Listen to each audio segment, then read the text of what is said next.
Greetings, greetings. This is Kwashiba L, the Idea Doula here, shouting out NETER TV. I have no words for how much I would love to honor and praise this brother. His work is always impeccable. He always gives that devil advocate side. He gives the left, the right. He goes in there. He has a range of amazing people on his show. I love his Ras Mariah Bay video. Amazing work. Just continue to do what you're doing, empowering the youth, empowering the women, empowering all of our melanated brothers and sisters so we can find our way. Ashe. Sanetta, bless up, papi. How you doing? Yeah, shout out to Black News 102 and Sanetta TV. Give thanks. Sanetta TV #1. Hi, we're here in Harlem, New York. Shout out to Sanetta TV. Way to keep the information flowing. Yo, shout out to Sanetta TV, Black News 102. Greetings of peace from a sacred woman who graduated today. Shout out to Sanetta TV, straight back from Toronto, Canada. We here. Black News 102, baby. You know where it's at. Shout out to Sanetta TV. Thank you, brother. We love you, Sanetta. Ashe. This is Jazz Shoots, and I want to shout out Sanetta TV, one of the best media platforms, Black owned, Black run, for us by us, best in the world. Bendiciones a la televisión de Sanetta. Ya tú sabes dónde está la noticia negra poderosa de 102 de Nueva York.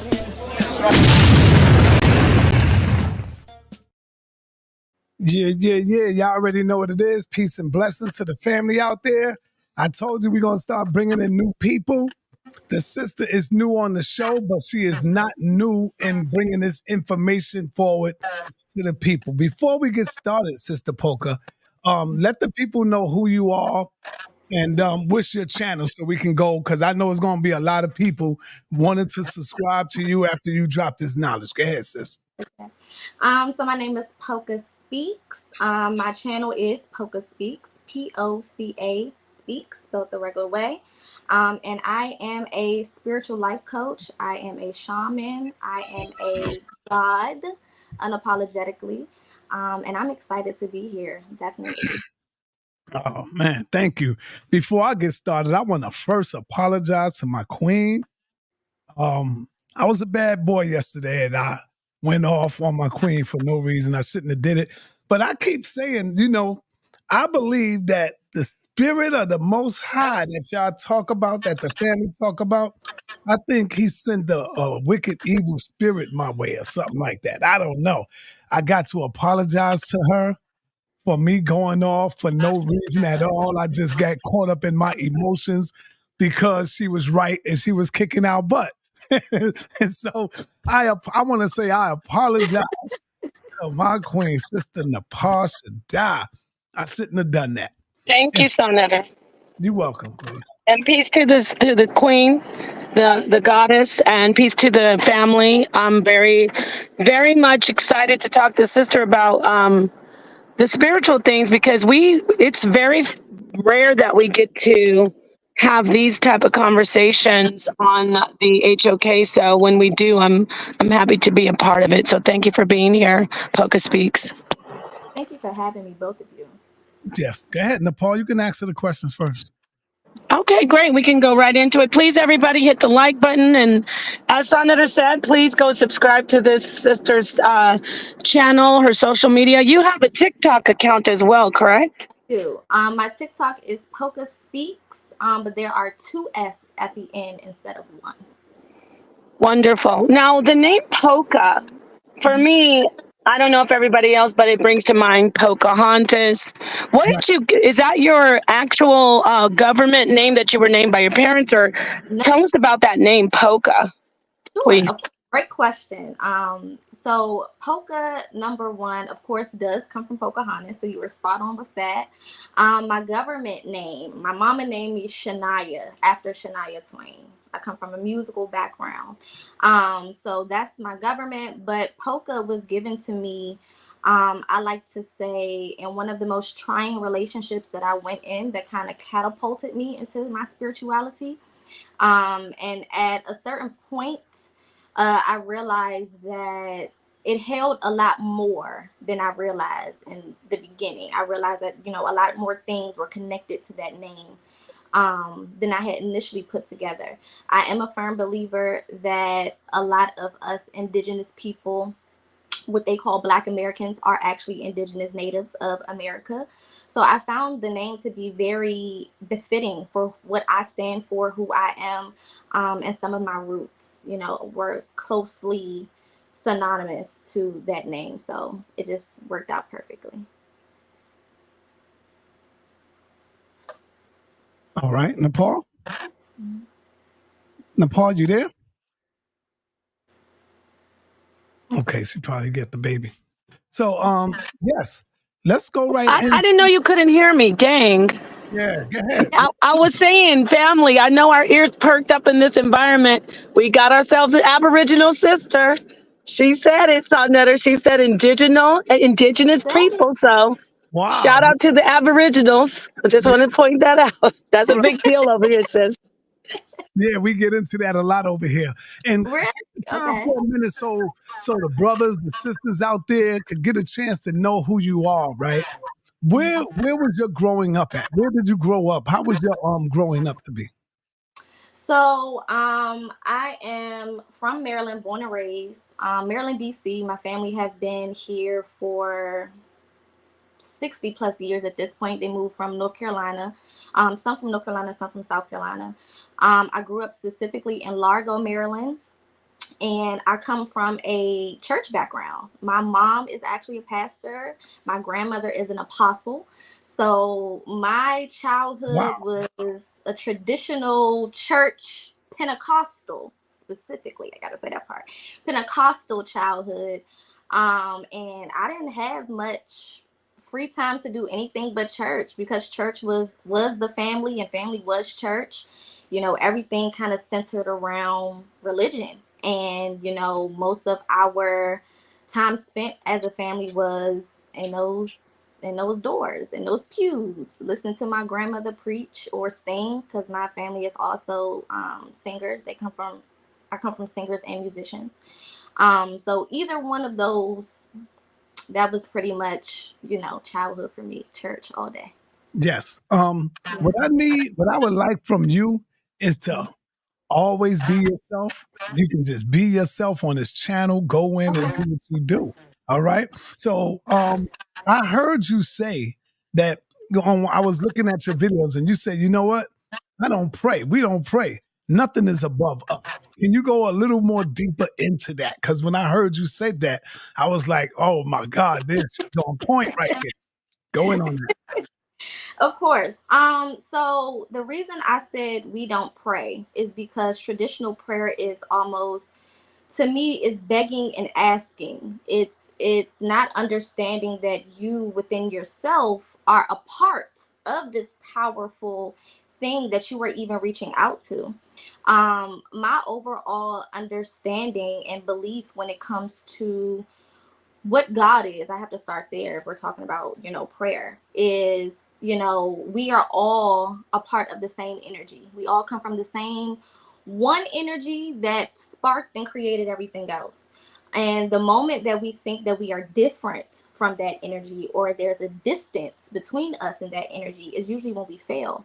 And religion in particular has been set up to keep us distant from that understanding, to make sure that we don't know who we are, to make sure that we always equate our power to something else bigger than us, outside of us. And I just don't believe in that. And I know, coming from church, is probably like, how the hell can I cuss on here? I don't know. How the hell? We don't use profanity, but you can say how the hell. Okay. Yes. How this. I used to curse all the time, but we're trying to clean it up, because YouTube now, they getting a little stricter on the rules, and they will stop. Like on my other channel, they stopped my monetization and all that. So we got to be careful. I know you be going in on your channel, sis. I'll be seeing you going in, and I'll be I like, call it word seasoning or right, sentence seasoning. You just right. need to sprinkle just a little Spice it bit. up a little bit.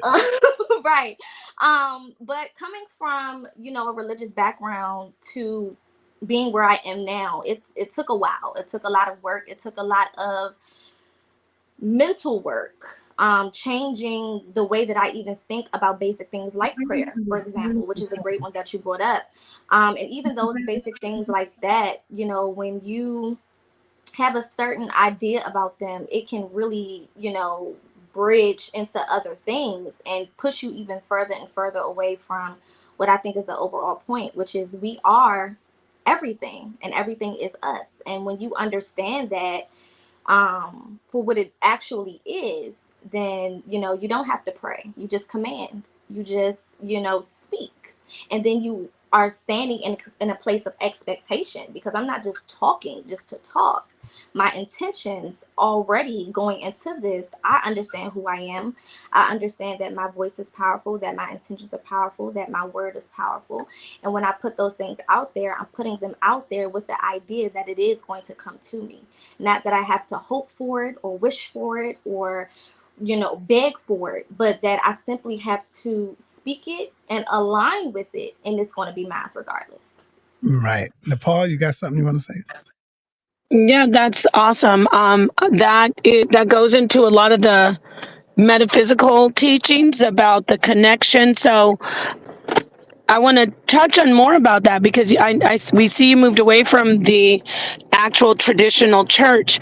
What is your concept of, if any, God? Is it just you, or do you have a God that you actually connect with or identify with? So, again, my overall, the way that I usually break it down, because I used to be a teacher, so I just feel like, you know, sometimes I just get into analogies and examples and things of that nature. But the best way that I can explain it is, if I have a whole cake, a whole freshly baked cake, and I cut that cake in half. Just because I cut it in half and it's no longer in its original form does not make it any less cake. If I cut those two pieces into two pieces and now I have four, just because it's four doesn't make it any less cake. If I take a crumb from that piece of cake, it is still a crumb of cake. So to me, God is everything. God is me, God is you, God is the trees, God is the roaches and the rats and the you know, coyotes and the foxes and everything in between, the water, the air. And because we have free will, we are able to reach out and tap into those different components. So for me, I definitely believe in, you know, a ranking or a hierarchy when it comes to the spiritual realm. However, I believe the basis of who we are is all the same. You know, it's almost like a civilian versus someone who has a top secret clearance. You know, there's hierarchy, there's a difference. However, those are still two people. So if I need to go to a deity, if I need to go to my ancestors, because I'm real big on ancestors, then that's good. But I'm not going to them in the form of with a religious mindset, as if, you know, they are so above me that I have to worship and praise. Like that's too much for me. Now, to honor and to reverence and to give thanks and to be appreciative for this vessel or the soul is completely different than worshiping it to me.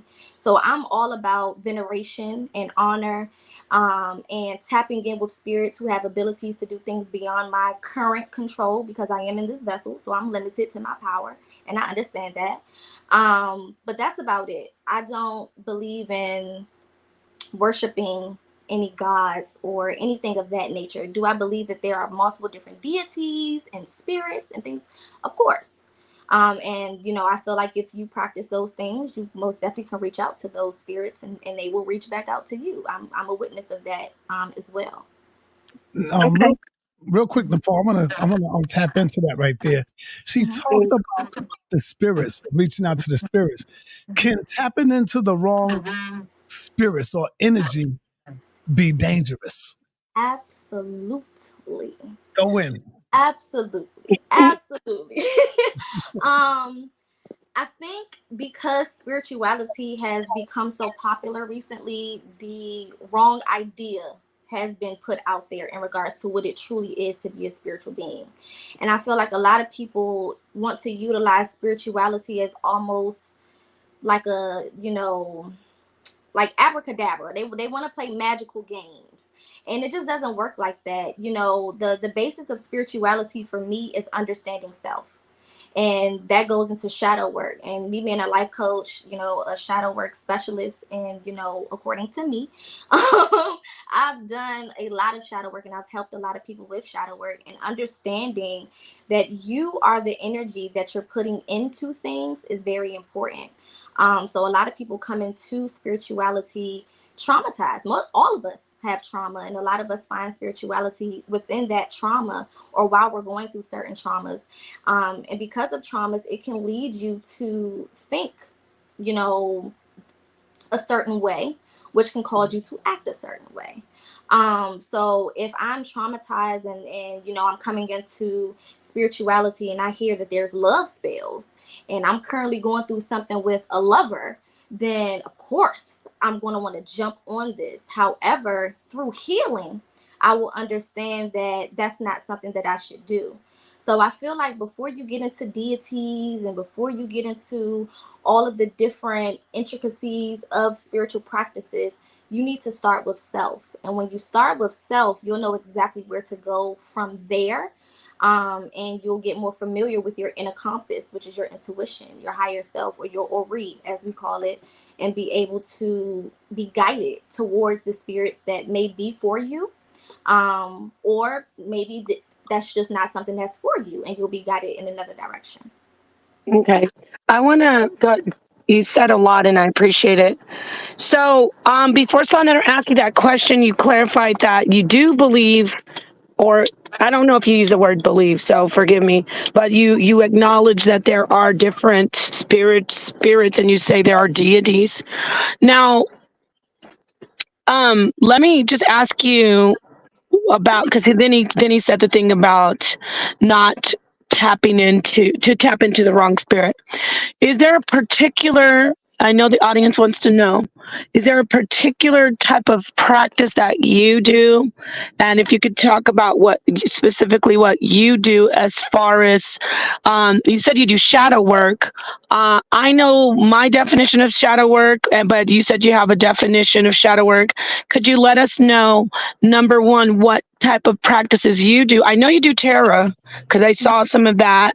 But do you do any African type of practices? And also, someone in the chat said, do you identify as any type of African heritage? I'm mute out. I know that was a lot, but if you could just go in about that and you and your practices, that would be great. Sure. So in regards to my personal practices, when I first came into spirituality, you know, I was just like everybody else, just trying to figure it out. Especially with my background, all I've ever known was Jesus and Pentecostal church. So everything outside of that in my family was black magic and witchcraft. So I had no knowledge really. And I just had to start researching. That's really just where I started, and connecting with my personal ancestors is where I started, as far as quote unquote deities or spirits. My grandfather, even prior to spirituality, quote unquote, I always like to say I've always been spiritual. And my grandfather passed away, and through me growing up, he passed away in the early 2000s. So through me growing up and going to school, I had a lot of spiritual encounters with him specifically, through dreams and, you know, lucid dreaming. I've always been able to, even as a child, see spirits. So I would see him walk past rooms, the doorways, and just things that didn't make sense to me. And growing up in that type of household, you know, they don't really do all of that. It's either demon or it's God, and we ain't never seen God, so it can't be God. So, you know, in my house, it was never really something that my family really took time to educate me on, which is just basic spiritual gifts. So when I got into spirituality and I finally started to think for myself, the first thing I did was tap in with my granddaddy, because that's who I knew, that's who I've been seeing. You couldn't tell me that I didn't see what I saw. You can try to convince me that it was something else, but I know what I saw, and I know who I saw or who I heard. And I started to tap in with him, just as far as, you know, basic communication, just to see, like, do this even work? You know, kind of testing out different things that I've heard. You know, does this ancestor thing, is this really a thing? So I tapped in with him, and dreams, different, my spiritual gifts started to pick back up. Different things started to happen. So that was confirmation for me, because I need to be able to experience it myself. And that was one thing about church that I never really got, was that real experience with the spiritual realm. Now, I've shouted and all of the things, but looking back at it, a lot of it was, tradition. A lot of it was taught. When I was a kid and we would see them shouting around the church upstairs, we had our own church while they was having real church downstairs. And me and my cousins would be running around and shouting and screaming and doing the things that we just saw other people do. So I can't 100% say that all of that was really me, just really, being in the moment rather than me doing what I felt I was supposed to do. And when I got into spirituality, it felt more like, this is my choice. This is something that actually feels right for me. It was an internal thing that I just have never really had. It was a confirmation. Because a lot of times I thought I was crazy. And you ask certain questions in church, they'd be like, well, if you don't know the answer, God don't want you to know. I said, well, God, what you mean God don't want me to know? He wants me to know all of these other random things, but he don't want me to know about something so important that has to do with my soul. Like, okay. Or, one of my mom and my grandmother's favorite lines was, if you knew everything God knew, then God wouldn't be God. And I said, I don't think that's how that works, but that was their way of basically saying, I don't know, and you're not going to get me to sit here and go back and forth with you. So this is the answer that you're going to get.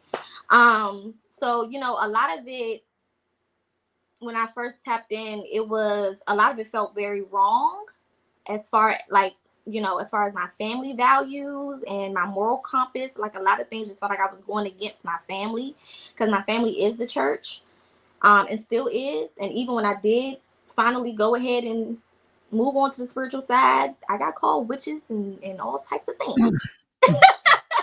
Oh man, you jumped over my question. I had that ready for you about the witch. I was going to ask you that. But before I get to that though, because you tapped into dreams and stuff like that, I was listening to you as I was listening to your build on your channel. You talked about dreams are messages. Talk to us about that. Dreams are messages. What are dreams for? Absolutely. So again, this goes back to metaphysics, as your beautiful wife was talking about. We are not this body. And you got to know that. You got to understand that's where it starts. If you walk around thinking that you are the body and that's just it, that's where it ends, then that's where everything ends for you. So understanding that you're not the body is the first part to understanding why the dream realm or the astral realm is so important, because we are souls first. We are souls that come and take on the human form, and we only need this body because this particular realm, Earth, requires a body for you to have this type of experience. But when we sleep or at nighttime, if you are a soul requires no rest. It is an internal thing. It doesn't require sleep for, things of that nature. The body does, because, sleep is allowing the body to regenerate, the cells regenerate, your organs, do what they need to do. You get to break down your food. Your brain gets some time to do what it needs to do and not have to focus on a million things because you're up and you're doing a lot. The body requires rest. So what is the soul doing when the body is just laying there asleep? It doesn't stay there. It can't stay there. So we return to the astral realm. And when we're in the astral realm, there's a lot of different things that could possibly be going on. Number one, we can be in different dimensions because we are multi-dimensional beings. The soul is. So we can be in different dimensions having other experiences. We can be in other timelines having other experiences. But it is also a time for us to go back to our natural state of being in order to collect whatever we need to bring it back down subconsciously or consciously, sometimes it depends, and then use it to carry out the rest of whatever we're here to do, because we're all here to do something specific. And I feel like, when we are in that astral state, you are collecting a lot of things. And because there's so much going on and you dream every night, of course, your brain cannot remember every single detail. So I tell people, whatever you do remember, that's what you need to take, because you remember it for a reason, and everything else is subconscious. What is the message that your dream is trying to send you when you having a bad dream and you wake up before it happened to you? You know, you're like, oh man, you wake up in the sweat. What's that message like? What is the message? Depends. Dreams are subjective. You know, they're based on all of us individually, because we all have individual paths, individual experiences, and individual spirit teams or ancestors or those who assist us while we're here. So based on all of that combined, your dream can mean something completely different that I don't know about, which is why I tell, you know, my clients, my followers, viewers, supporters, whatever you want to call them, write everything down, because a lot of times things don't make sense in the moment because we haven't experienced whatever we need to experience to make it make sense. But it doesn't mean that it's disposable. And a lot of times we're so used to this microwave popcorn stuff that we don't want to be patient and wait for things to sometimes play out for what they're supposed to be. But if I have that dream written down, and then whatever happens, and it triggers me to say, hold on, this is familiar. Let me go back to see what I wrote. And I see that it aligns. Now I know for sure that there was some context to this. Now I know for sure that there's something to this dream stuff, because I have the proof of when I wrote it. I date my dreams and I put where I am when I had the dream. So if I'm at home, out the country, whatever, and that way I have proof, and I can even see the timeline of things happening in real time. Right. Okay, go ahead. I'm sorry. Yeah, that's great. I like that. I wanted to ask a question, because you said something about we're so ready to have things quickly and popcorn. I want to take it back to or toward the topic of many people today. You know, we're in a paradigm shift up where our consciousness and our spirituality is becoming more obvious and it's becoming clearer. However, we're in a time where everybody is, teaching. Everybody's an expert. What do you think about that? Where you see a lot of people doing tarot. Do you think it's important, even for people who are doing the metaphysical, to actually get under sages or actually have some type of formal training? Or do you think it's, since we're all connected to the spirit, we should all we have like this right to come out and just start teaching without any type of training under someone or something? Have you noticed that a lot of people are just coming out and they're saying they're teachers and they're sages and they're spiritual leaders? What do you say about that as a spiritual leader yourself? That's a great question. I talk about this a lot, actually. I see the spiritual community no different from church. There's a lot of pastors who got churches that ain't never set up under no pastor before. They don't have any minister's license. They don't have any deacon's license. They have not really, been active in their churches or any church for that matter. But one day they woke up and they felt that God spoke to them, and they went and they started their church, and they started to lead people based on their own personal egos. And this is why I say, before tapping in, you got to do that shadow work. And shadow work to me is self-work. That's the best way that I can explain it. Whatever you need to do to improve yourself, self-improvement of you, right? The shadows of you, the things that hide in the shadows, the things you got to go searching and digging for. Those are the things that need to be, at least, I don't say handled all the way, because we have so much trauma that we are actively trying to work from and get past, while also experiencing new traumas. So it's a lot on our plate anyway. So I think healing is, lifelong, period. At least this lifetime, it spans your life, because there's so much happening and you can't just keep up with everything. But starting that process and being on that process of healing and tapping in and tuning in, I think is the first step. because you can sit under counsel, you can sit under advisors, you can sit under sages and other people. And if you still have not accepted that you have your own personal issues, you can collect all the information you want, but it won't be worth anything because you as a person have not made the necessary changes to your background or your life.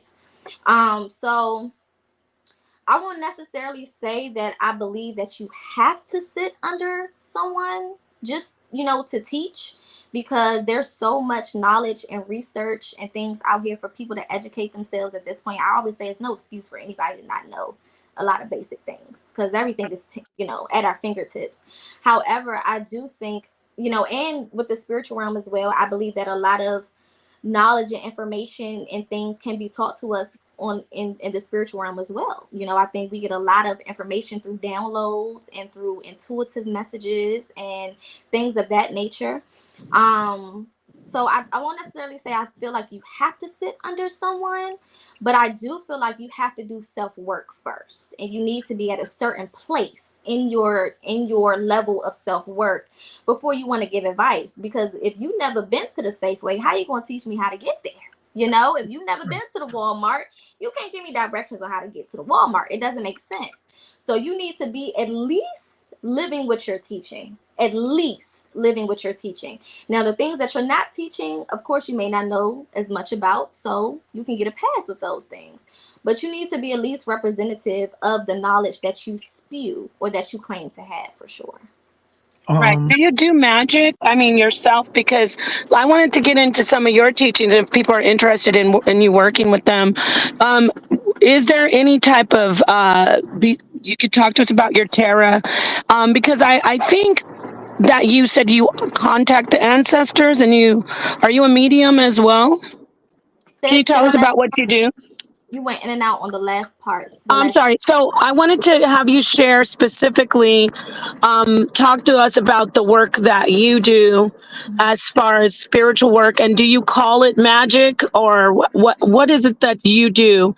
Do you do mediumship, tarot, which tarot is a type of medium? Tell us what you actually do. And if people are interested, they can definitely contact you for your services. Can you talk to us about that?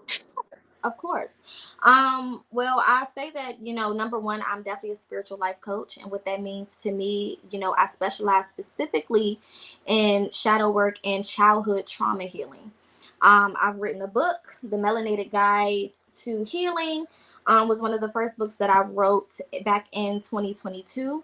And it's all about shadow work. It's all about, healing yourself, starting with yourself. So I offer life coaching, counseling. I offer spiritual beginners mentorships. I teach people how to tap in with your ancestors. What are the basics of that process? I teach birth charts, astrology. I teach about the zodiacs. I do tarot, but I don't teach how to do tarot because I feel a little, different about that. I feel like certain things you're gifted with, and if I'm sitting here teaching you how to do it, it doesn't feel like a gift. So that I kind of stay away from because, that can get a little iffy. But the basics of spirituality is really what I involve myself in the most. So childhood trauma healing, shadow work, ancestors, astrology. I do read tarot. I do read oracle cards as well. I do channeled messages as well. So that's just straight intuitive messages from spirit.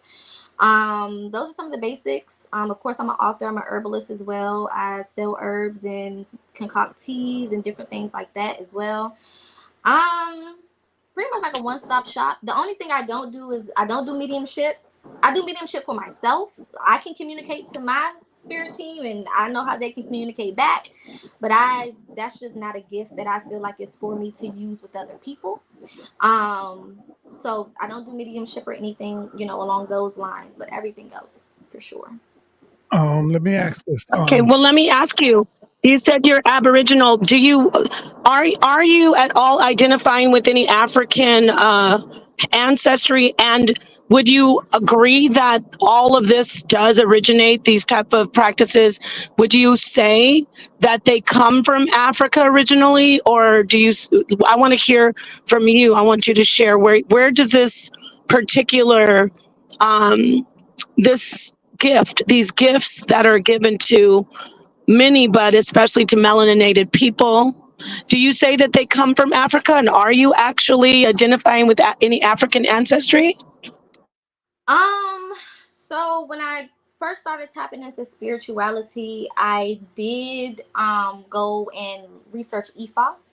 And I met with the Babalawo, which is a Ifa priest. I had a reading. They told me who my Orishas were and things of that nature, but I didn't, and I was on the process to eventually be initiated, but it didn't feel like that's what I was supposed to do as far as the initiation process. Now, the Orishas that were pointed out to me that I was connected to, I do tap in with those specific deities because I do believe in, that aspect of it. But I feel more connected to my Native American roots. So probably hoodoo is more so of along the lines of what I practice. And when it comes to our roots, a little controversial, and I'm used to being a little controversial. I'm a Gemini. So I don't believe that everything comes from Africa. I believe that Africa is one of the places that, melanated beings originated from, but I believe that we were all over and have always been all over. I don't think that they dropped us off in one place and they was just like, that's it. And I say that because there's proof. There are pyramids that predate the ones in Africa here in America, in North America. So how did that happen? If we originated there, but we have things that predate what's there, we got to start asking them a couple questions. And one thing I love is a good question. And I'm going to ask them until you give me some answers that make sense. And I haven't, had any answers that really make sense as far as that being the actual origin of everywhere we are, of where we come from. If you look in Mexico, if you look in a lot of states, they changed a lot of the names of pyramids to mounds, and they've covered them and made them look like mountains and things of that nature. But if you go look at them, you'll realize that these are, Egyptian-like statue faces and stuff. And the side of these random mountains, I was about to cuss, random mountains, and it's just like, how did that get there? Who put that there? And why is it not being referenced for what it actually is? And why is it being written off as just a random mountain? There's no explanation behind those things. So it's like, who did that? Who was here to put that in place? If we're accrediting everything to Africa because of the pyramids and all of these things, well, we got a lot of stuff over here that they choose to purposefully not talk about. And there's a difference between his story and the real story. And a lot of his story is going to tell us that we come from Africa, because as long as we think that we're from over there, we'll never claim the land that we actually own. We'll continue to let them make us think that we were brought over here and put on somebody else's land, when really we was already here on our own land, minding our business. So it's a little controversial, but it's tight, but it's right. Good. Powerful information. I want y'all to know, y'all see the topic of this this interview, Pocahontas with Sonetta. Tapping into spiritual psychic conversation. So we moving around. So don't say things like, oh, y'all all over the place. We moving around. This is organic. There's nothing set up here. There was nothing staged. All the sister knew was she's going to do an interview on this day. All right. There's not even no questions. This is all coming off the head, organic, trying to tap in to her energy as well. Sister, I would love for you to go a little deeper, because I know that we have a lot of Aborigines over here. They come over here, they do discussions, they do debates. Yeah. Oh, yes. So talk to us a little more. When did you find out that you were a part of the Native American family? When did you find out about your ancestry? 2, 3 years old when grandma said we got Oh, Native American in our family. wow. You know, like every other, you know, a lot of us, our grandmothers and the elders of our community have always told us who we were. We just didn't take them for their word for whatever reason. We'll listen to the Caucasian man tell us that we from Africa, but we won't listen to Nana tell us that we from up the road. It just doesn't, you know, make sense to me. And I've been hearing that my whole life. And you know, as a child, my mother even used to get on me because people be like, you know, my hair is naturally long, and that's another Pocahontas thing. So people always ask me, you know, what do you mix with? You know, they act like black people can't grow hair. It's the weirdest thing. What do you mix with? You know, where are you from? Where are your people from? And I used to always say I'm mixed with Black and Native American because my grandma said we Native American, and I know we Black. So that's all I got in me, right? And my mom would be like, girl, we Black. We not Native American. But then she'll go back and say, you know, we got Native American in our family. And I'm like, well, if grandma is from Africa and her child is from Africa and you're the product, then you would be from Africa. No matter where you moved around in the world, it doesn't matter. If we trace it back, that's where you'll be. So if my grandmama said that her grandmama was Native American and we are the descendants of that very person, then obviously we Native American.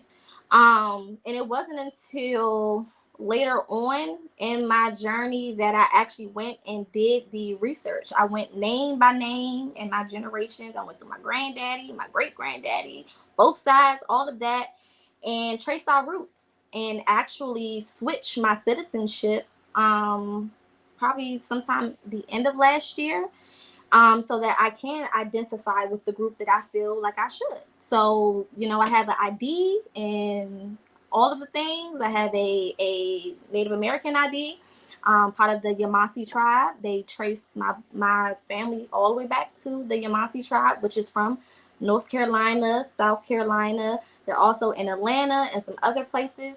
And that was a confirmation for me. That was having the physical documentation. Even though I already knew internally what it was, to have that physical documentation, you know, really sealed the deal for me. So, you know, can't nobody really tell me nothing. People can speak for themselves, but you know, I know where I come from. Yeah, you're making a lot of friends over here. You become an instant sensation over here with that rhetoric because that is the rhetoric. I know you want to ask a question, Sonetta, but I just wanted to quickly ask the sister. She said she does a lot of research on her heritage. Have you done any type of DNA testing at all? All right. Before you answer that question, I want everybody to know that I put the sister's link for those of y'all who would like to follow her on her channel on YouTube is inside of the link. Y'all click that link and she have a lot of great information over there as well. Y'all can go and check her out. Go ahead, Nepal. You can answer that. What was the question again? I'm sorry. Have you done any DNA testing?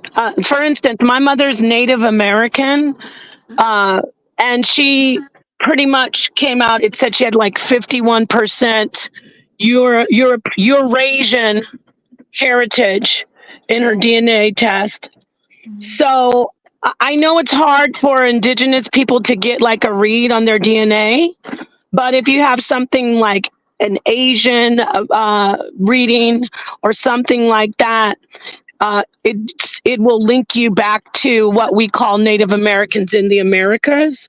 But I know there are a lot of brothers and sisters like yourself who identify with, you know, you say you have your mom and your grandma told you we have Native American. So have any of you in your family, you or your grandma or your mom, anybody ever done some actual DNA testing?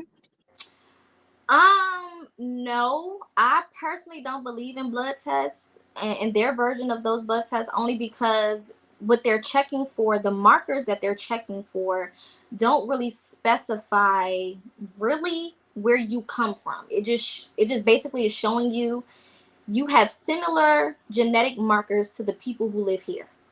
That's all those tests really are. And I employ anyone to go do research, more research, in-depth research on those tests. It's only saying, you know, you are genetically connected or similar to people who live in these specific parts of the world. Not necessarily that you come from there or your ancestors are actually from that land. So I personally don't believe in the blood test. I feel like it is better for us as FBAs, Foundational Black Americans, to go through the names and trace it that way to get a more accurate view of actually where your people come from here, and start with that first, because you'll find more information that way. You can trace it. You can go through census records and birth certificates and death certificates and marriage licenses and all types of different things to get a more accurate understanding of where your family and how they kind of moved around here. All right. This is a spiritual psychic conversation. So I got to go back into some of this here. I need to notice, as we was growing up, my mother used to always say, be careful with them women. Be careful with them sisters out there. Don't eat they spaghetti and, stuff like that. So I know a lot of brothers probably heard that before. You know what I'm saying? Does putting roots on people like today's, do our people have that power and ability to really put a root or a spell on someone? In the traditional sense, yes, normal everyday people know. As far as the traditional root, no, yeah. They don't know what goes into that. It's way deeper than just I'm gonna throw some cinnamon around. A lot of people think you just throw herbs around and that's what to do. It's a lot deeper than that. A lot of these roots were done through blood sacrifices of animals and different things. So if you're not willing to go cut off a chicken, then I don't think you're gonna get too deep into it. Now, do I believe in evil eyes? Do I believe in sending negativity and things of that nature? Oh, we're definitely capable of that. Overly qualified, if you ask me. There's a lot of people who just spend all day hating and sending negativity and things of that nature. Yeah. Day and time. So I definitely believe in that for sure, more than I believe that a regular everyday person can put a root on me. I do feel like you can evil eye me. I do feel like you can send negativity my way or send negativity to something that I'm doing, and things of that nature. But again, these are the same people who, if they were so powerful to put roots on people, then their lives should be amazing. Yeah, if they got that much power, to affect me all the way over here, then they should be living a pretty good life since they're so powerful. And a lot of them, well, what about the ones who are living a pretty good life and who are working as voodoo priests and priestesses and who do have, I'm talking about people who pay them 6 figures to do work for them. What about those people who, because you said you do spirit work and shadow work, what about the ones who do have results? Do you say they don't exist or it's not possible? No, I definitely think it's possible, but I don't think that the everyday person is able to do it on their own.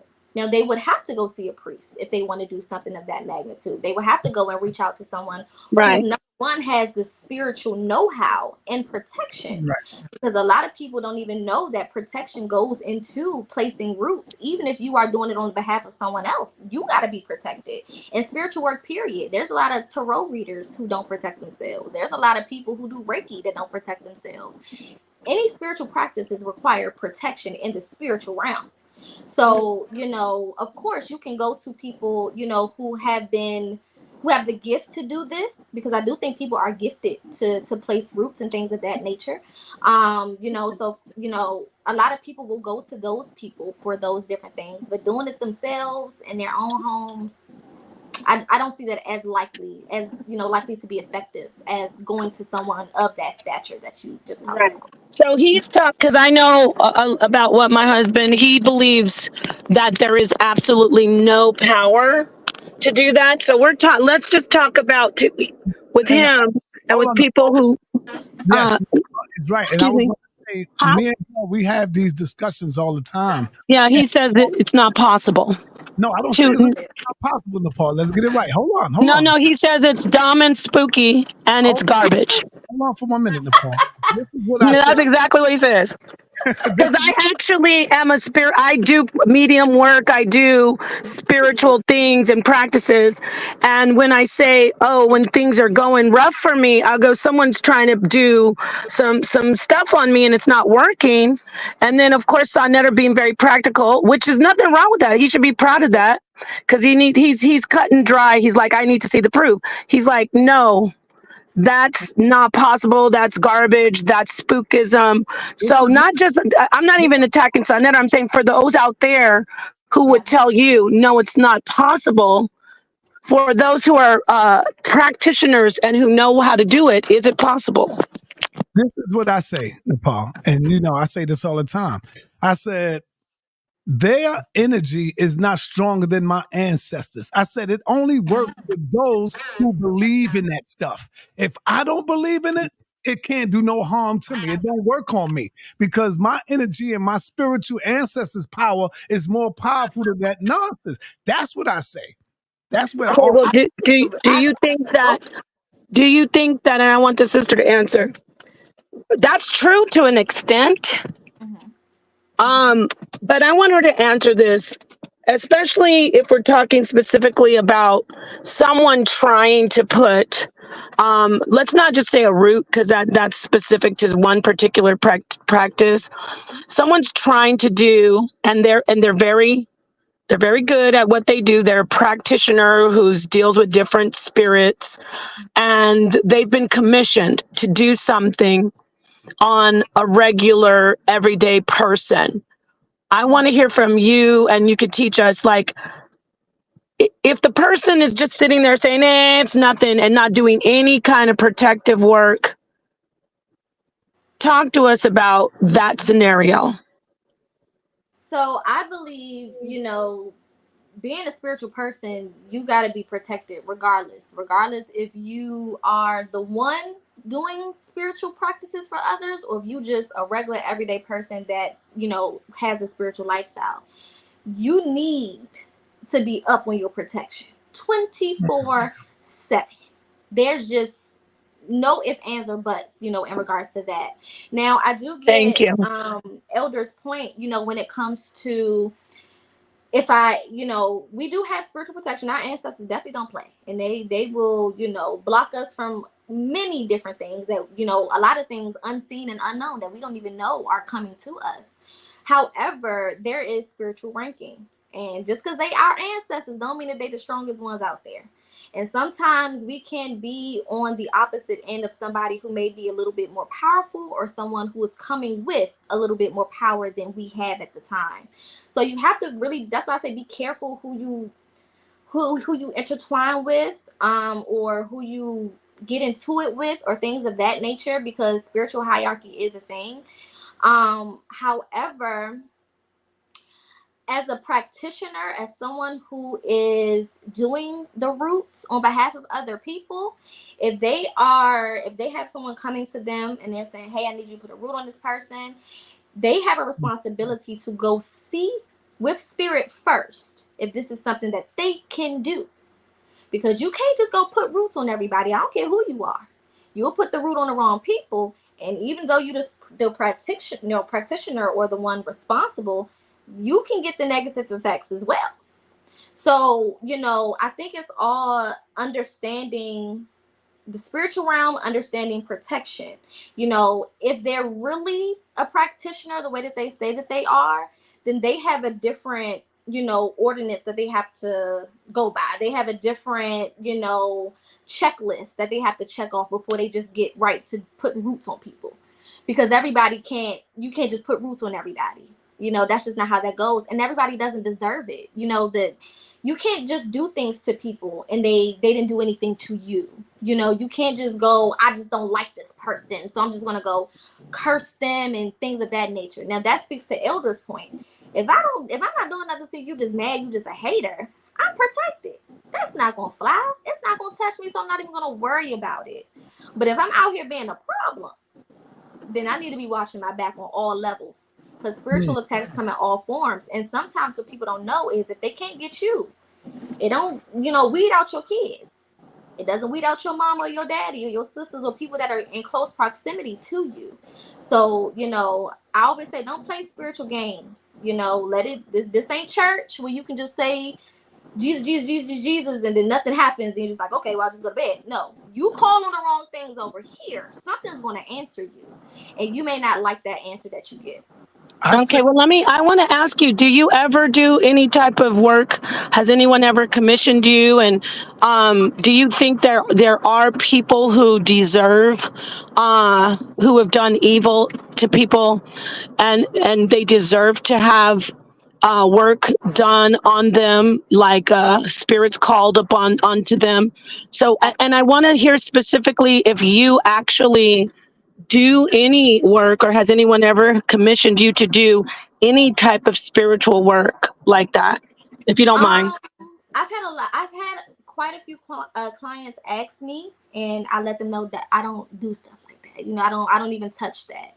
However, for me personally, yes, I've had to send some stuff some people's way, and it was in it was in response. It was in self-defense. I've had people play with my money.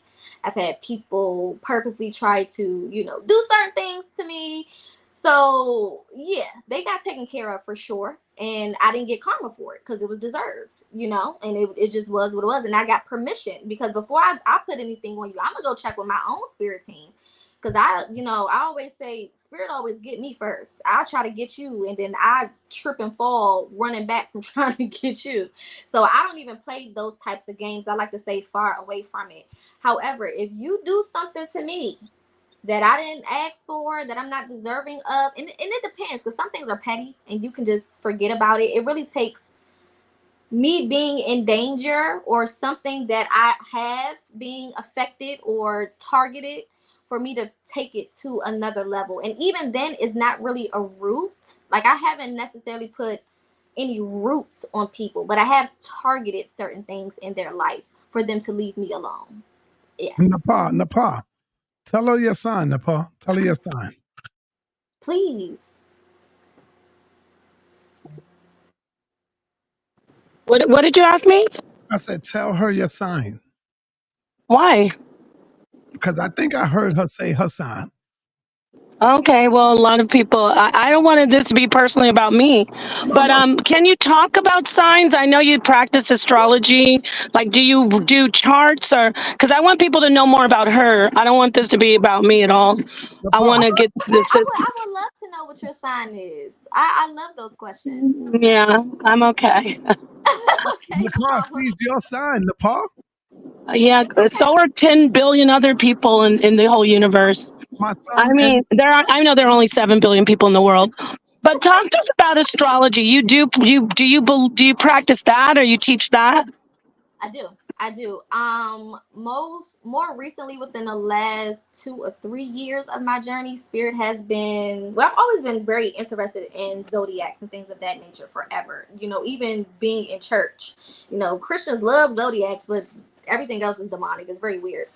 But even being in church, I've always really liked, I thought it was all, interesting because it made a lot of sense to me. And I'm a Gemini. I don't want to put myself out there. And I'm a very logical thinker. Things have to click and have to make sense. And when I started to look into astrology and pulling my birth chart and literally seeing my characteristics told back to me was like eye-opening. And it made me want to get deeper into it. So astrology and numerology have become two of my favorite things to talk about and to teach on. I just recently released a ebook for the astrology of 2024 to help people navigate this year. And I plan to do that every year from here on out. So yeah, I love astrology. I feel like everything ties in together, and that's a huge part of it. It ties right into the metaphysics because it's all energy.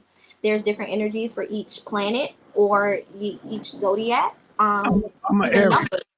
I'm an Aries. Okay. So yeah, and also knowing astrology helps me understand other people as well, because a lot of times people may act a certain type of way, and I'm like, well, damn, why are they acting like that? And then they'll tell me their sign. I'm like, it makes sense because there's certain things that you can kind of attribute to people based on zodiology or zodiacs. Now I don't use astrology or zodiacs as an excuse. You know, I'm not going to be over here being crazy and back and forth and be like, well, I'm a Gemini, so I'm bipolar. Like, no, I don't use that as an excuse, you know? But I do think that it's a very, very helpful and powerful tool, especially because of the fact that we go throughout the year in different signs. And all of those things affect us differently energetically. We have different moon cycles that are in different zodiac signs every cycle. We have planetary movements in different zodiac signs. You know, everything is kind of connected. So I like to know a little bit about everything. That's what I like, you know, that's what I say. So that kind of, not kind of, it definitely helps me out. Even when connecting with my clients, it helps me understand how to help them, even from, you know, a teacher's perspective. Have anyone ever called you a witch? Yes. Talk about that. How did that make you feel when they call you a witch? Initially, in the beginning of my journey, the first time I heard it was I was on a phone call with one of my brothers, and he was kind of just filling me in on the gossip of, you know, the family, and I was the topic because I had just recently came out the closet, is what I call it, you know, with my spirituality, and that's how they treated me. Like I came out the closet with something else. And you know, even my mom, I love her to death, but you know, she called me a witch. My grandmother loved her to death. She's the apostle, you know, but she called me a witch. And it hurt, you know, at that point, it being so fresh and me coming from that environment, it was very hurtful because it's like, you know, of all the people in the world, y'all, you know what I'm saying? And I understand the disconnect of understanding, you know, that was a big part of it. They just didn't understand what I was doing, and what they thought they knew, it was wrong information. So that was a big part of it, but they also didn't want to be educated. And that's when I learned to stop caring. Do Because you accept it now, being called a witch? Yes, You accept it now. I accept it. And the reason I'm saying that is because me and my queen was talking about that not too long ago. And a lot of people don't understand the power within being called a witch. They don't even know that.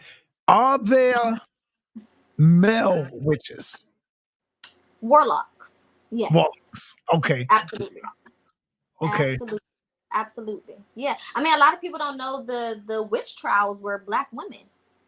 You know, like it wasn't Caucasian women, pagan, you know, how they try to paint it. No, those are Black women who were just powerful spiritual women that were a threat to people who didn't have the same power.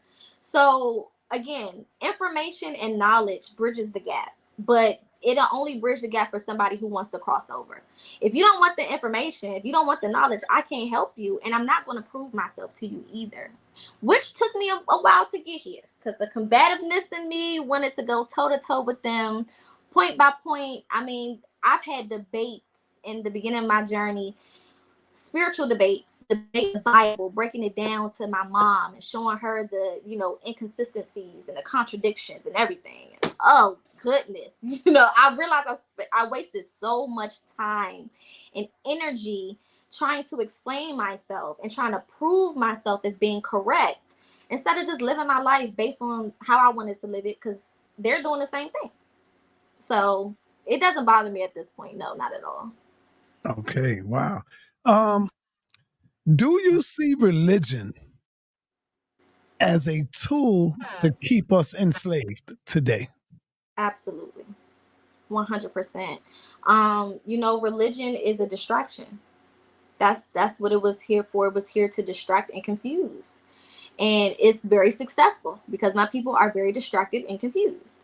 And you know, it is unfortunate because a lot of the traditional things that we do as, I'm going to say specifically Black Americans, is so deeply rooted into hoodoo and spirituality, and we don't notice it. You know, for us to be, and I say us as the collective of Black Americans, to be so religious when it comes to, you know, Christianity, we are some superstitious people. Mhm. You know, and it doesn't really make sense. If God is the most powerful and the devil is not powerful, then why are you afraid of me? Why am I a threat to you? If your God is more powerful and what you believe in, and the devil is the devil and he don't got nothing on God, then why do you care about what I'm doing and who I am? Why is there fear in that? If you are worshiping the Almighty, the most powerful, you know, why are you afraid to put an umbrella up in the house, or to put your purse on the floor, or to put a hat on the bed, or to, you know, when I was growing up, you know, I was raised by my grandmother, cut all the lights off when it's thunderstorming outside. You know, like different things we do is so deeply rooted into spirituality, but it's not enough as it is to outweigh what they put on us. And that's what takes work. You know, I always say this spiritual journey is for those who really want to work, because that's all it is. It's hard work. It's not sunflowers and rainbows and Skittles every day and just magic dust and fairies. Not at all. It's a lot of work. It's a lot of facing yourself, and that's the toughest battle, is to face yourself and Mhm. to look yourself in the mirror and be accountable. It's a whole lot of accountability, and a lot of people don't want to even start there, and that's one of the most important parts or places to start. So yeah, I definitely think that it is a huge distraction. And where we are now is slowly improving. You know, we're at the brink of this awakening. We're still just a couple of years really into it, as far as it being a collective thing.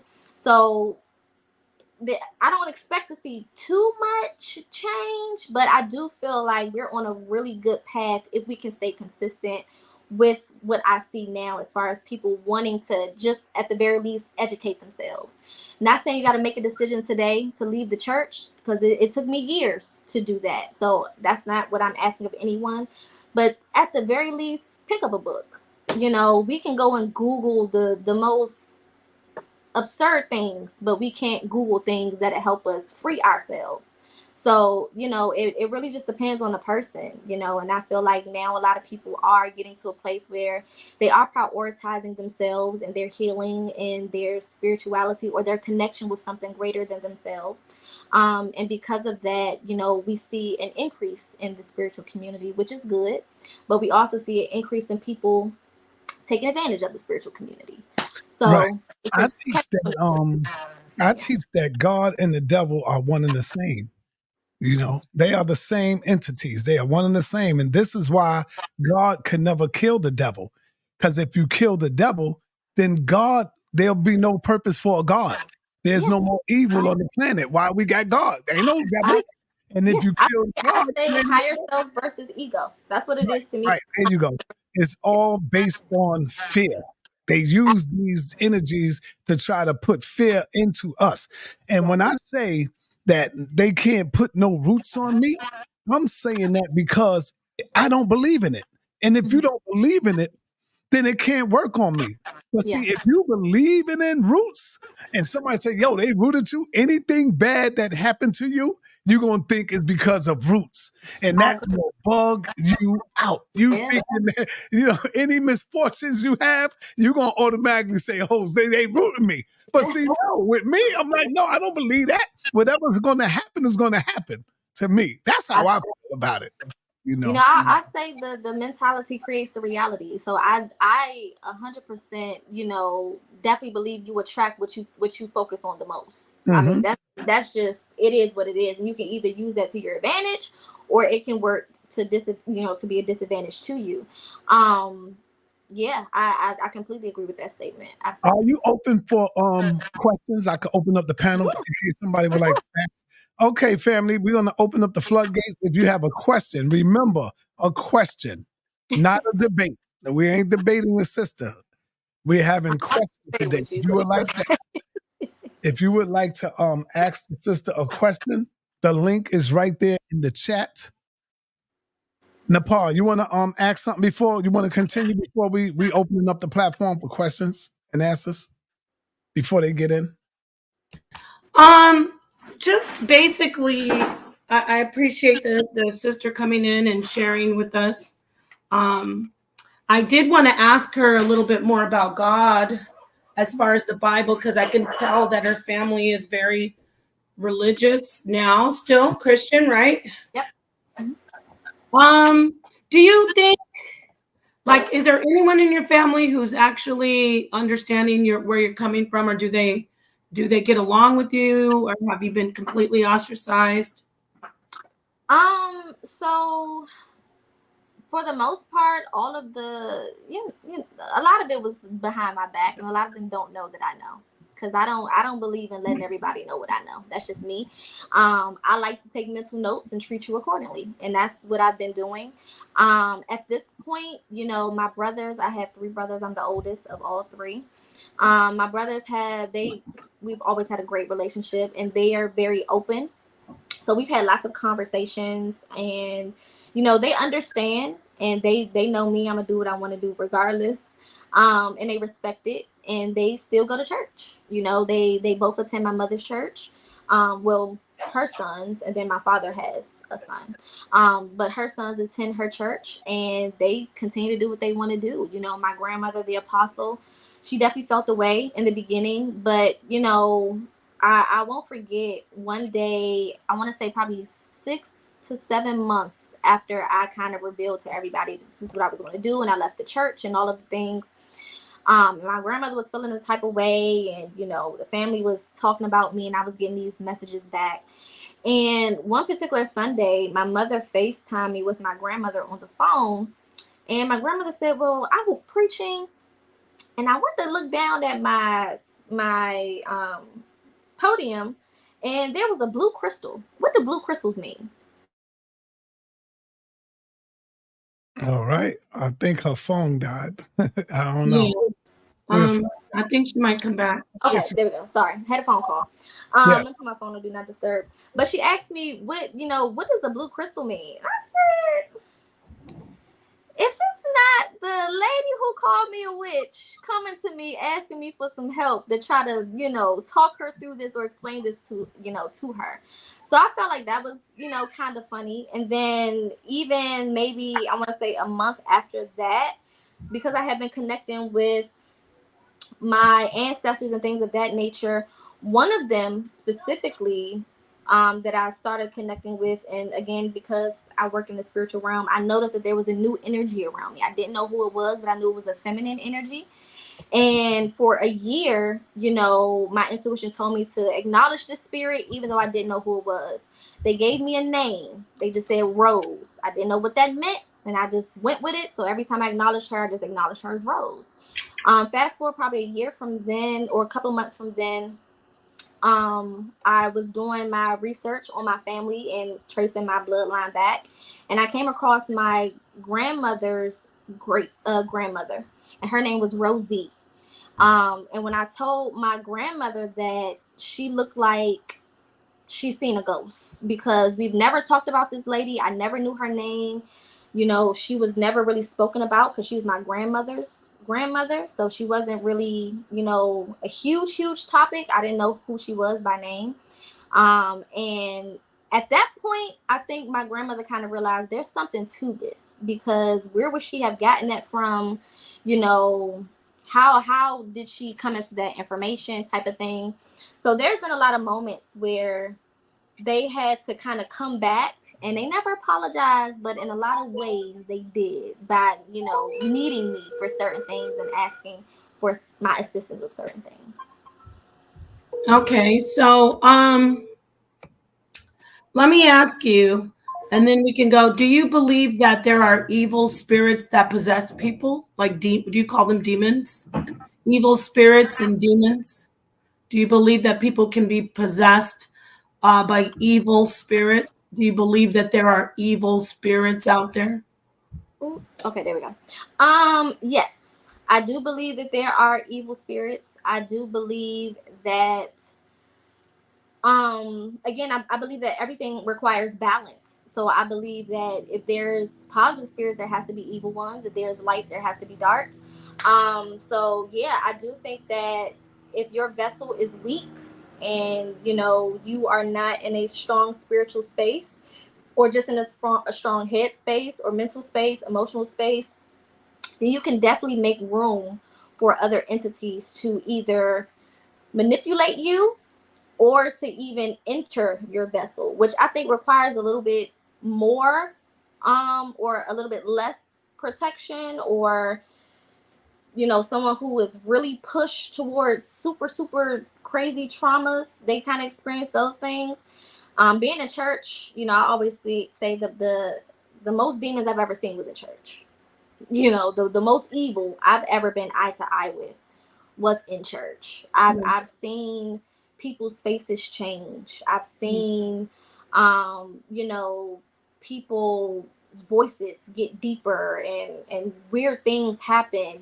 People roll around on the floor, have this weird incredible strength out of nowhere, or all types of weird things I've seen in church. So I definitely believe it's possible for a vessel to be infiltrated by any spirit, honestly. Possession within itself is a spirit coming to take over your vessel, and that happens a lot in a lot of traditional spiritual practices. Ifa, they believe in possession. They certain priests allow the orishas to possess them, so it's most definitely possible. From any spirit, it's possible. It just depends on, again, your protection. Your protection is the difference in everything. Okay, so I just want to understand this. So you said that there's nothing above us, but there is a hierarchy. Wouldn't that be contradictory? Like, because you just talked about evil spirits. Can you help us with that? Because you said there's really nothing above us and that we are the power. So how are there more powerful spirits than us that can possess us? Can you clarify that? Sure, and I understand your confusion. So what I'm basically saying is there is a hierarchy for sure. So for example, you have a civilian, you have the police, you have the FBI, you have the CIA, you have the military. Those are all people at their core. At the basis of who they are, they're all people. But the hierarchy, when it comes to what they do, is different. So in the core of who we are, we're all the same soul. We all come from the same energy. However, within our individual bodies, we have done different things that push us to a different hierarchy spiritually when it comes to the things that we can do. So in the understanding of who we are versus what we do, I think that's where the confusion is. Who we are all the same. But what we do, there is a hierarchy to that. So there are spirits that are more powerful than us? Absolutely. So those because the word God really just means power. So there are actual gods over us? Well, I would. I don't believe there's nothing over me. I'm the God when of it this comes planet. to God, NETER, but we're interviewing the sister, honey. We're getting her thoughts today. Go ahead. Thank you. Go ahead, Queen. I hear him. Okay. Yeah, I believe that we're all gods, but I think that within us being gods, we all possess different powers, and some powers may be stronger than others in certain areas. So a specific deity, for example, just to bring up an example, Oshun is a very popular Ifa African deity, and her powers, align with motherhood, children, beauty, love, wealth, the arts, things of that nature. But when it comes to war, when it comes to justice, that's not her thing. We would go over to Shango. Shango is responsible for justice and war and things of that nature. So we have different gifts, and because our gifts are different, I may be more powerful in a specific area than you are. It doesn't negate the fact that we are all still gods. I hope that makes sense. I like. Hold up, Nepal. Hold up. I just was going to say I appreciate her mind, and she's really. I like how you say there are many spirits, but you acknowledge that you have control over yourself and your own destiny. Okay, right. Wonderful. Yeah. Okay, powerful. I always I can't hear him. I can hear you, but I can't hear. You can't hear me for some reason. You can't hear me. Can y'all hear me? I can hear her clearly. I hope it's not on my side. You might have to go out and come back in because the people can hear me. I don't know why I can't hear. I can hear you just fine, Poca. And All I right. can hear Fonetta too. It might be her She's situation. out, and she'll come back in. She'll come back. Okay. Family, I'm gonna bring in the family. Let the people ask a question. Remember, y'all just ask a question. Ain't no debating her saying Kofa. She's not up here for that. It's just the interview. And maybe, if she come back and she want to participate in some of that, then we could do some of that. There she is. She's back. There we go. All right, here you go. Can you hear me now? Yep, perfect. Okay, there you go. What I was saying to that is, I don't see no other energy and all of that stuff spiritual above me or none of that. I don't see none of that, man. I believe that negative energy comes in the body of a person, of a human, a spirit. When you say a negative spirit, I feel that that's within inside of that individual who come into your life and they bring that energy with them. It's not like a cloud that just comes and it just hits you.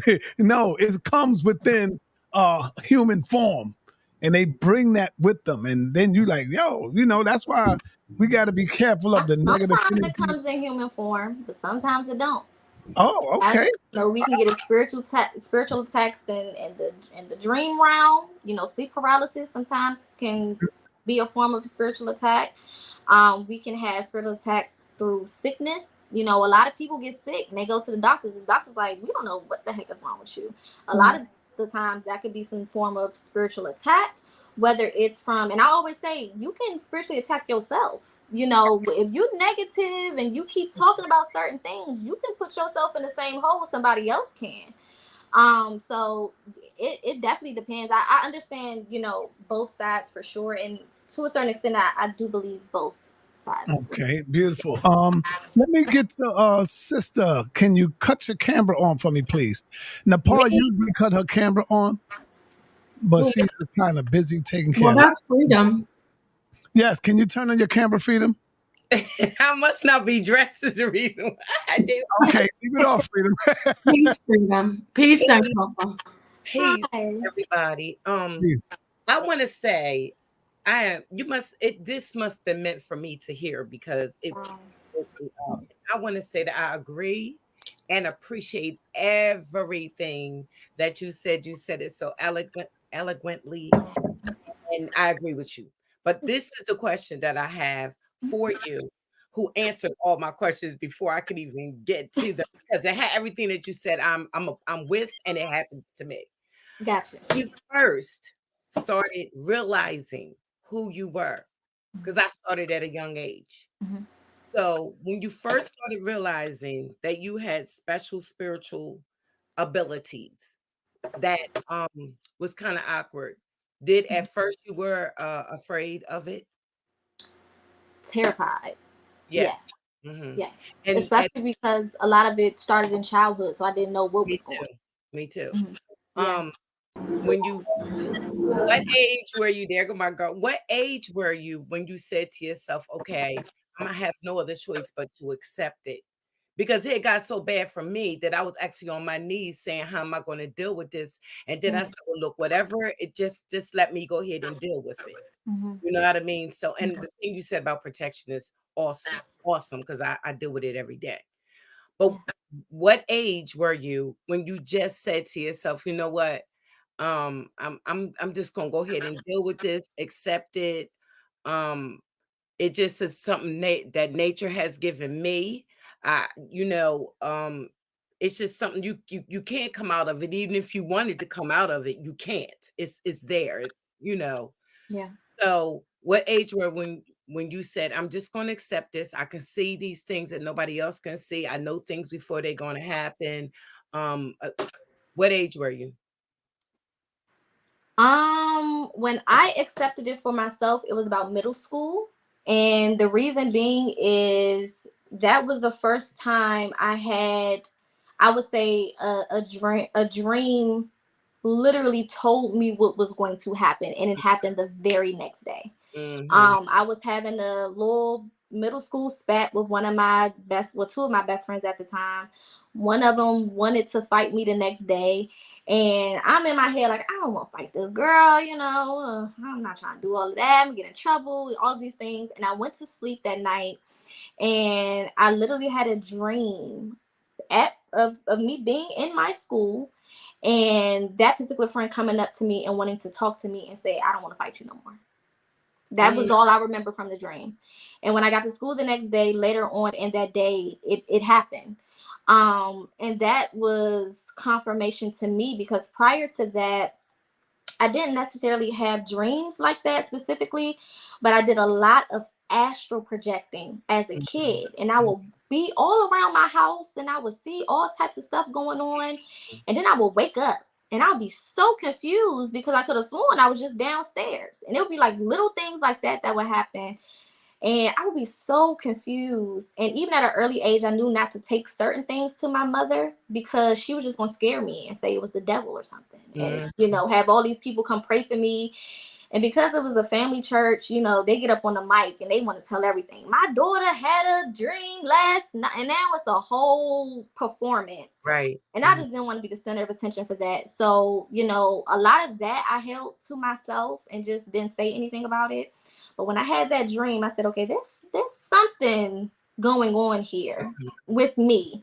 And I wasn't afraid, even in spirits, there was no fear. It was just like, right. It was, you know, a hesitation, because what the heck is going on? But it was no fear. And, you know, I've always been very connected with my emotions. And if something doesn't put fear in my heart and I don't feel fear, then I know that I'm okay. And I know that it's something that could potentially be good for me. And that's how I took it from that point. I'm going to ask you one more question. I'm going to give it to Senator Nepal. And Nepal and Senator probably can both relate to this. Have you ever been in this situation where you almost did voodoo somebody? You had to catch us, not voodoo. Shouldn't use that word. Or you actually cast a spell. Yeah, I mean, your abilities, because you know your abilities. So have you ever been in a situation where you stopped yourself and said, wait a minute, I got to stay away from this person, because you're going to make me I'm going to leave you alone. Yeah, you're going to make me curse you. That's the word. Because I've been in a situation where I felt myself, my energy, even right now, I can feel the energy of everybody on the panel. You understand? And it's spooky because it's full. It fills me. You know what I mean? Because I can feel it. But I've had to actually balance my energy. In other words, so I wouldn't go too strong. Is that a word where where you can relate to it? And plus I can almost feel when somebody's trying to do me. So I have to always pray for protection because of the, you know, just like, and I agree with something that NETER said too, when he said it comes through people and it comes in people. It does. It does. It's within a person. The problem is people don't know their abilities. So that's what makes you stronger, is because you know and you've accepted it. But a lot of people don't know that they even have the abilities. You know, I mean, you know, growing up in church, I always heard my grandmother say, heavy is the head that wears the crown. Okay. And when you are a powerful being and you know that you're powerful, that's usually when you need to take a step back. Yes. Because I am very aware of what I can do. But one thing that did it for me, you know, because I've been in many situations, especially early on in my journey when I was still very fiery, because we come into this journey very turned up and ready. We gonna go. And there's been plenty of times where I've been close to doing things and I was like, you know what, I'm just not gonna do it.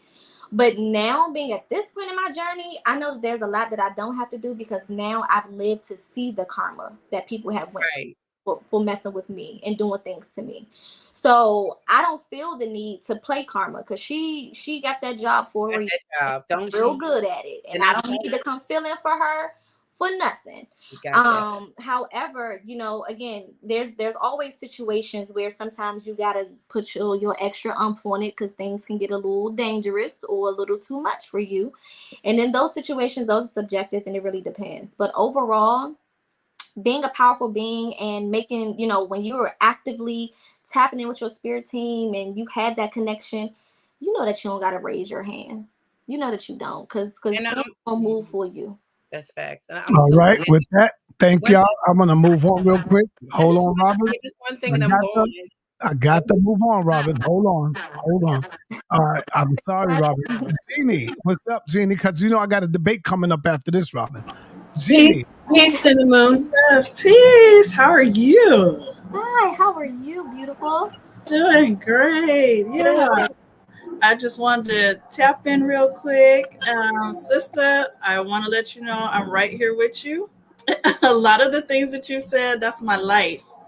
So I really want to come out here, support you, and ask, how can I get in contact with you? So go ahead, Elder. No. I'll say we'll talk about that after the show. Okay, sounds good, because I would definitely like to get in touch with you. I have several projects that would really, yes. Nice. Well, I would be honored. Definitely reach out for sure. Yes. Thank you. Yes, that's perfect. Thank you. Is that it?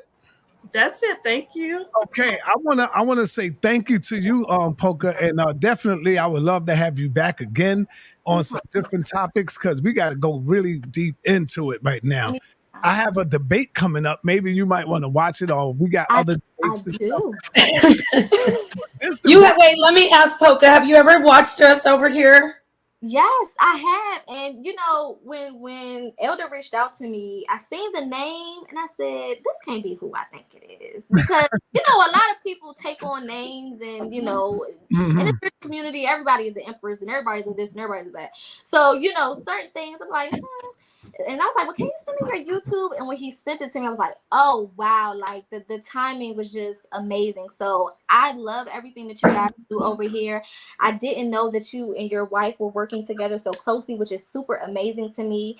Much more abundance and success and prosperity to you all. I really appreciate you guys thinking of little old me to come on here and just spew a couple of things that I believe in. And I would definitely love to be back. Well, let me tell you, I've been watching you for a minute. I've been watching your information before matter of fact, if you was to go back on your TikTok and look at your messages, you'll see me in the message. I'm like, yo, sister, how in the comments. In the comments. In the comments. Right? In the message. I sent the message. And I was like, sister, how can I get in contact with you? And I was like, you know, you check it out. And I just said, damn, this sister, she goes in. She teaches very good. And I also he sends your information out, and he to be honest, especially when you're being inspirational and telling people, you know, about fighting. I think you touched on it a little bit about when you're really struggling with trying to keep your balance and your spiritual side. And you also talk about the Terra. I wish you would have gone into that more.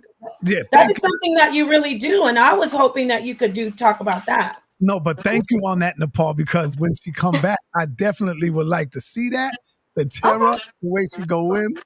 And I'm sitting back now saying, damn, I would like to see Nepal do a Terra. No, I don't do Terra because I'm on another level. I don't mess with tools like that. And Robin knows what I'm talking about. But I do say this for people who do Terra. She said it herself. You have to really be careful, like she says. She knows. You got to know what you're doing. Yeah. So, but that's why I was hoping you could talk about that, Poca. But next time, I would like for you to teach that. Okay. And so with that, Poca, thank you. Thanks a lot for coming in, and I will be reaching out again real soon, so you can come and do some Terra for us. No, we're not doing Terra over here. We're gonna you're gonna do Terra for us, sister. All right, thank you. I appreciate it. No. Oh my God, man. First, no. Oh my gosh, you could do Terra first on NETER privately, but I won't be on the stage when you do Terra. Right, you don't got to be here, Nepal. I'm just saying. Okay. He wants his Terra read, sister. Go ahead and give it to him. You know what I love about you, Poca. You told the truth. He's gonna be all jammed up once you. He's not ready. He is not ready.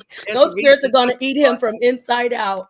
I tell you, if you're not ready now, tell him, sis. Leave me alone, because it's not me. I always say, it's not me. I'm just the channel, you know, but if they gotta cuss a little bit and get you together, then they definitely gonna send it through me, and I'm a cusser on my channel. I'll There you do go. it over here, but Don't be mad on her when she starts telling you the truth. You're gonna be. I don't want you to hate the sister. Please don't do terror for him. Those spirits are gonna tell him something that he does not want. I'm interested. I like it. I sit back and I look at the way she do her terror, and she'll shuffle them up and pick up a card. And every card she pick up, she goes in on that, and I'll be like, "Wow, this is funny." No, she does know how to do it. I have watched you. She definitely is the truth about that. But like she said, Sonetter, he see Poca. You're gonna get to know Sonetter is he is the guy who challenges everything. But there's some places you don't want. I'm being serious. She said it. You don't want to play with.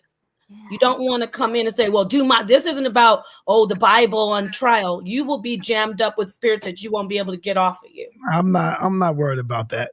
I'm not worried I told you, Poca.